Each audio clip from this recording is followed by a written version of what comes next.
Hey everyone, today I'll be walking you through how to link to another page on Squarespace.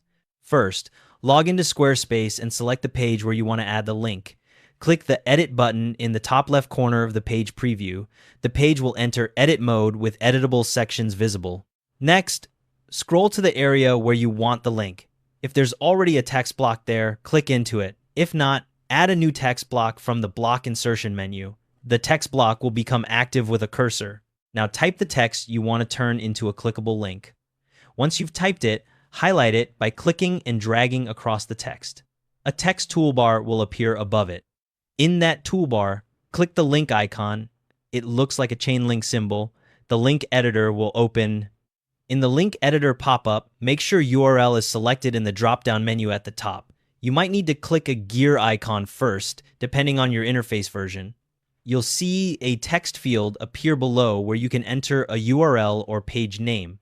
In that URL text field, start typing a / followed by the page name, or just start typing the page title. A drop-down list of pages will appear as you type, showing matching results.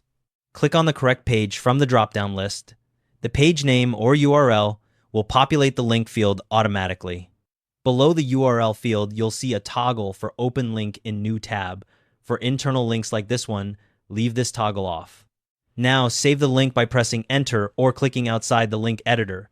The link editor will close and your text will become underlined and styled as a link. Finally, click the Save button in the top left corner to publish your changes. The page will exit edit mode and your link is now live. After saving, always test your link by clicking it in preview mode or on the live site to make sure it goes to the right page.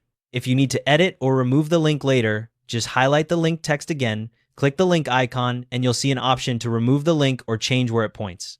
The new link editor auto-saves when you press Enter, but if you're on an older version of the interface, make sure you click Apply or your changes won't stick. And there you have it. If this helped, drop a like and subscribe.